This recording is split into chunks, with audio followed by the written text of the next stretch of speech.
Hai, kumusta? Kaya na? Tumahaw? Dekat din sa ka? Inyohan duha. Inyohan. Tutup sana Nadure.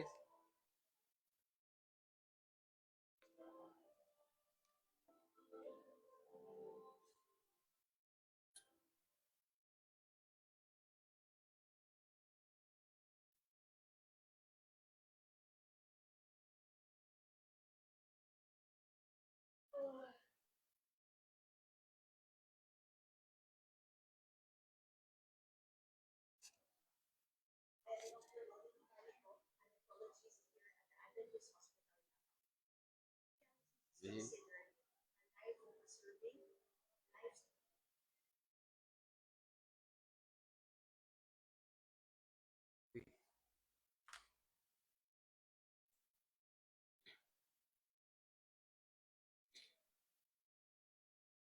May buntag sa tanan. Kumusta man mo? The Lord, ako day si Pastor Jimmy Subandal sa chaplaincy department, no? Walang paabot mo karon din he. Doon na tayo programa nga naguluhan gikan sa word nga healthy lifestyle. So gidissect siya sa three words, no? Health, thy lifestyle. Unsa gani binise ana? Ayuha ang imuhang pagginawi, no? Pagkinabuhi. So ninintag na ah, bali nikabat na ni og upat ka tuig, no? Ni atong 2022 pa siya gisugdan nya nanay mga sobra size meal nga nakasulat sa logbook, no? Ang usa ka logbook di ato nang libutan nato sa office ug natay logbook diha nga bag-o. Katong wala pang magka-attendance, isulat ang inyong pangalan dinha, no? Para na may attendance. Pila sa inyo nga nakadungog na diri, naka-attend na diri, taas kamot. Karon o nakadungog na. Nakakuha na mo, no? Kini akong lecture, balik-balik ron ha. Mura rin magka ng promotion sa Tide, sa sabon nga Tide Ultra. Okay, so, naadari si, ano, Romulo, ang singalan ni mo? Romanio. Oh, so, welcome mo diri tanan, no? Sa ito nga programa o niya. Tulog din ha. So, fill at home lang. Wala mo i-charge sa, iparesa ka ng terminal no sa airport no, kanay bayad no. Walay bayad dire nya, walang paabot mo. So pwede po mo mangutana kung unsay sa akong lecture about sa may panglawas, no? Unya pwede ra mo manglakaw dai asa mo adto, so muundang ra pud kuguan na maminaw. Okay ra mo nga naka-live ta sa ako ang Facebook account, no? Okay ra ta sa Facebook. Naay akong ganito account nga Jimmy Sabandal. So pwede niyo matanaw dito kung gusto niyo ma-review. Now, ang akong i-share sa inyo karon ang ako ang country about sa mayong panglawas sa spiritual, no, Brother JC. And then akong i-promote sa inyo ang Bible, no? Unsa gani ang spelling sa Bible? B-I-L, tama ba? B-I-B-L-E. Ang iyang acronym ani is Basic Instructions Before Leaving Earth. Sa di pa daw ta mo biya sa kalibutan, kay kitang tanan mo adto sa gingharian sa wati man ta mo adto, no? Ilubong ta sayo ta kung mamatay ta. So naay instruction, Bible. Ang Bible mo tudlo sa tua kung asa ta padulong, no? Naay duha ka dalan nga atong agian, ang usa ka dalan nga sigpit nga padulong sa kinabuhi, naay usa ka dalan nga lapad nga padulong sa kamatayon. Ibutang nato kuan ditong kalaglagan, no? So duha ra gyud ang ato ang destination nga pilian pero isa ra atong adtuan, langit o impierno. So asa man ta gusto mo adto, Brother Rom? Sa langit ba o sa impierno? Langit ta kay hadlok gani ta, paandar gani ta og electric fan kay igang kayo, no? So mao ni akong ikuan kaninyo karon. Kining Bible mga igsoon alang sa inyong kasayuran, ang uban naglibog o ang uban gusto mo basa ang Biblia kay naay mga panultihon sa atong katigulangan nga mabuang kung magbasa ka. Mabuang daw. Pero sa mo ta siguro di magbasa, no? ha? Mabuang daw. Actually, ang nakaproblema lang kay magbasa ta di ta makasabot. Pero akong i-share sa inyo karon para natay masabtan, no? Ang Biblia nabahin sa duha. Ang unsa man duha nga pagkabahin? Gitawag nag prescriptive unya descriptive sa English, no? Unsa na prescriptive? Gi-prescribe sa Ginoo kung unsa itong himuon. Unya diri sa Bible gi-describe, gi-describe meaning to say gisulat dito kung unsa ilang gihimo. Naghimo ba sila sa pagsunod sa sugo sa Ginoo or naghimo ba sila sa pagsupak sa balaod sa Dios, no? Now dinhi sa di pa ta mo adto sa unahan mga higalag igsoon, ako lang gibutang sa PowerPoint ha. ang ato ang mga bersikulo nga imbis mabasa nato sa Bible, ako na lang ibutas PowerPoint para diretso siya, no? Okay? Sa pagpadayon sa unahan, magampo ta, dalay ko nga Dios, amahan na mga nagsalangit, ining buntaga amahan. Salamat kayo sa hangin nga among giginhawa nga buhi pa kami og aniya karon kami haros pagpamalandong sa imong mga pulong samtang nagapaabot imong mga anak sa nakalain nilang mga transaksyon. Sinaot mo sabtan namo kini amahan o magkinabuhi kami sumala sa imong kabubuton. Itugyan namo ning tanan sa ngalan ni Kristo nga among manluluwas. Amen. Okay? So kining naay usa ka kuan, no? Sige. So naay usa ka numero nga kining numero ha, giawayan ning numero, no? Isa lang na numero pero nag-away ang mga tao, no? So kung diri ko magtindog, unsa may makita nako nga numero? Kung diri ko magtindog, ha? Unsa nga number? Number 9, no? Kung diri kung ako'y magtan-aw. Pero kung diha unsa nga number ang makitaan? Diha dapit. Number 6. So walay undang ang away sa tao kay nga naman. Kung unsay ang nakitaan, unsay ang gibarugan, unya mo po ang tuhuan. No, mo na nga walay undang maski pag sa korte mag-abot, no, mag-abogado pa, no. Now, nining takda ang mga higalag igsoon, naay duha ka prinsipyo nga atong kuanan, no, nga nagbuto sa kalibutan nga nagdepende na kung asa ta mo barog. Ang usa gitawag na sa GP, ang isa gitawag og PI. Okay? So unsa nang GP? Ang GP diay is God's principle. Onya sa dihang nakasala na ang tao, naa na siya iyahang kaugalingon nga mga panghuna-huna, naa siya gitawag nga people's idea. So God's principle versus people's idea. So mo nang duha ka baruganan nga nagalihok sa kalibutan mga kaigsunan. Ang God's principle gitawag na sa God's prescription. Gi-prescribe sa atong maayong nga buhaton, no? Pero sa dihang ang tao makasasala na nahimo ng bright ug ang iyang ka bright mga higala itawag siya nga people's nagbangga diri sa kalibutan, God's prescription versus people's intelligence. Okay? Sa dihang makasasala na ang tao.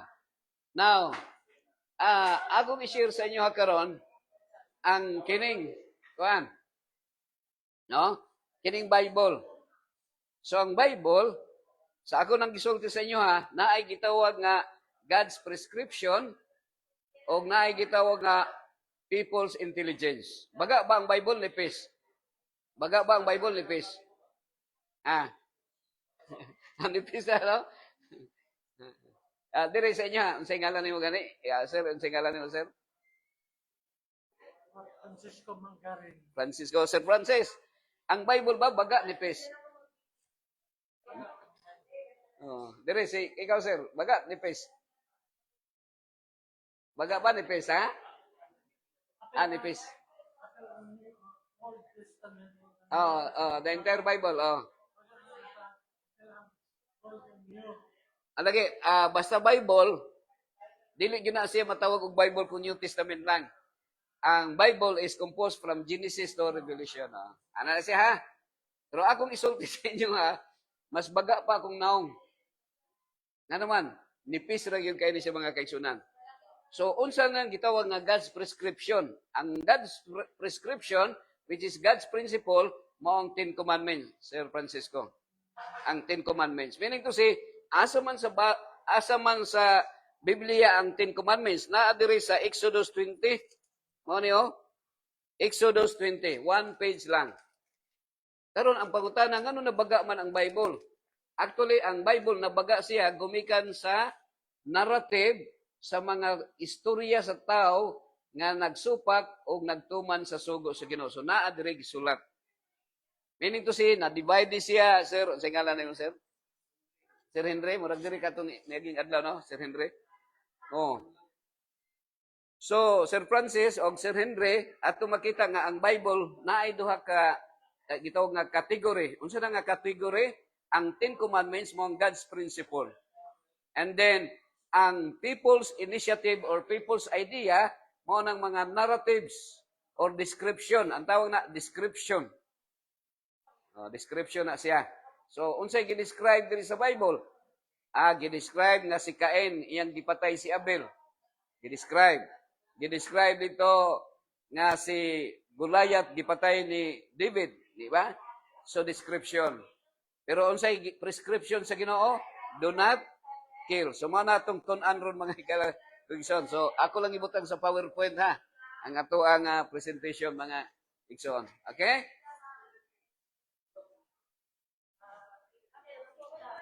Okay. So, mo na siya, mga higala, no? Murag, gahapon naman ka diri, no? Last week. Ang sa ito yung ngalan mo, limot ko. Ha? Mo siya yung apelido, no?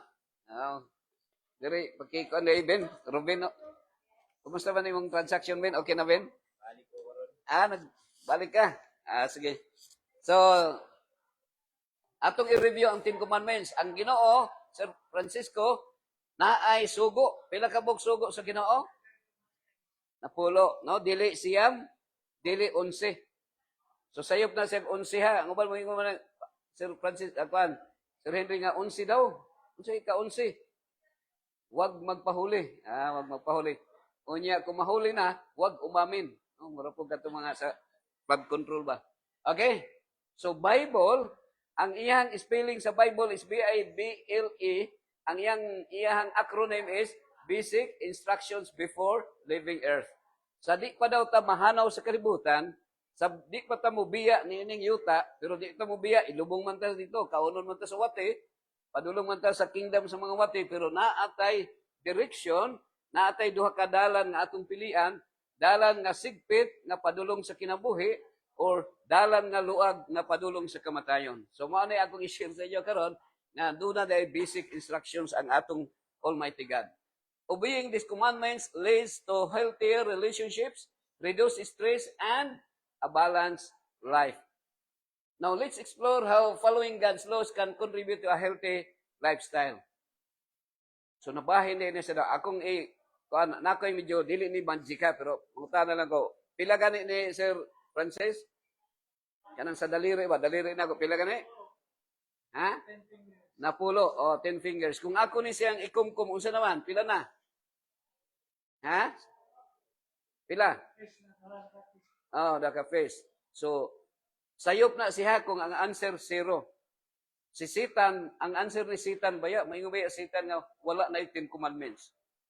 Maingon sila, ang 10 commandments wala na. And the sad fact, ang kuan, nga ang mga tao, because of that idea, wala na wala na maghunahuna na naday 10 commandments or bisag na kahibalo na ta, pero usahay, sermon, musupak ta, no? Musupak ang mga katawhan. So, ang sugo sa Ginoo na categorize sa duha, pag-ibig sa Dios o paghigugma sa Dios, nabay Tagalog dire. Isa di ba paghigugma sa Dios o paghigugma sa imong isikataw. So, duha na siya. So, kung naamoy madunggan nga magtudlog Bible nga moingong wa na 10 commandments, medyo controversial, no? So, mo na i-share sa inyo. Manang rason, kay every time nga mumata ko, Brother Henry, Brother Mon, every time nga mumata ko pagkabuntag, ang akong ampo pa sa Ginoo nga Ginoo. Akong giampo sa mga sa di po muundang akong ginhawa, kay anytime muundang man yun mamatay man ta, nga kung night time nga naalay opportunity nga makaistorya kog daghang mga tao, bisag isa, duha, tulo, kay naingon si Kristo, dunay duha o tulo nga nagatigom sa iyang pangalan, anasa sa taliwala. Bisag isa lang, makaibalo what is the will of God. So akong i-share sa inyo ang 10 commandments, no, Brother Ben. So, naay bugati misra kini, quick lang nato ha. Naagyo day sakyanan nga sa tuwa diri posible ang makapalit lang siguro kanang mga naay dagkong project, no, labi na sa issue karon sa flood control. Makapalit sila ana, pero dito sa Saudi Arabia ang ilaha kwartahan gyud sila kay nagtubod man lang kwarta. So mao na ang naay sakyanan ay nga Bugatti Mistral, $5 million equivalent to 275 million. Kutsira na siya, pila ray pasahero na, gamay ra. Naay Red Bull, $6 million, 330 million dollars sa $6 million, million. Naisakyanan nga ka pagani Huayra Kudalunga ba na? 7 million ang worth niya is 385 million pesos, no? Sa dollar 7 million. Kining Rolls-Royce Raptor mo pinakamahal. Kay ang iyang kantidad is 30 million dollars, no? Dili million pesos pero ang iyang kantidad kung i-convert sa piso 165 dili million kundi billion. You can just imagine, no? Nga ma-amis ka nga nari sakyanan ngayon na siguro puro diamonds, no? Ang ligid, ang yangtas. Pero kita marong mabasura man ang pagkahuman, no? Mabasura lang. Pero sultihan na ako ang sugo sa Ginoo na commandment number 1 of the Almighty God. So unsay unang sugo sa atong Almighty God mga igsoon. So palihog lista diri kuan. Kinsay wala pa diha palihog ko. Humanaman ka Henry, no? Diri ka Brother Francisco na koy natay attendance diha Brother Francisco, ha. Okay. So mao ni sa mga higala.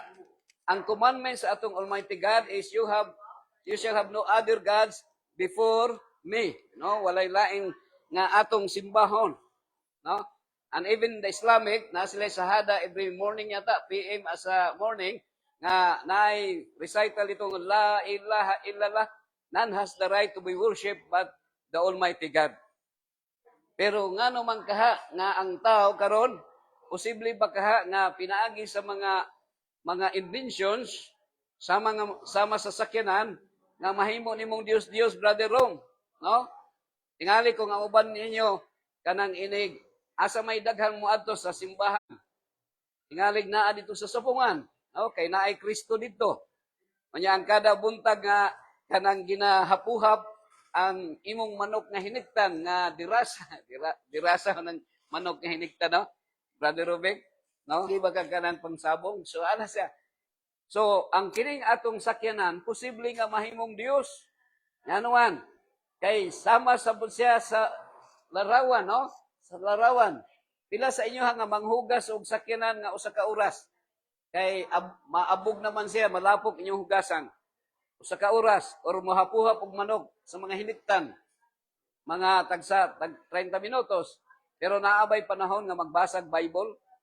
No? Ang ubang mga asawa mo reklamo gani silang bana nga sa bungiro kay ang ilang manok ra ilang gihapuhap, no? So mao ni siya. Worshiping false gods such as money. Posible ba nga tingalig sa kwarta mao atong gisimba nga sama mas gisimba nato, gihimo nato nga Dios, mga higalag igsoon. Or success or fame creates stress and anxiety. True health begins with a strong relationship with God, mga igsoon, no? So it's a reminder nato nga ang tama nga ang maayong panglawas aduna tay strong relationship with God. Ang gingon sa Matthew 6:33, but seek ye first the kingdom of God and His righteousness. So unsa day unahon nato pagpangita? Ang kwarta ba or mga salapi, no? Kundi ang gingharian sa Dios. Adto ta sa ikaduhang sugo sa Ginoo mga higalag igsoon. The second commandment of God. Okay? You shall not make for yourself an idol. Sa other version, ayaw pagbaton og mga larawan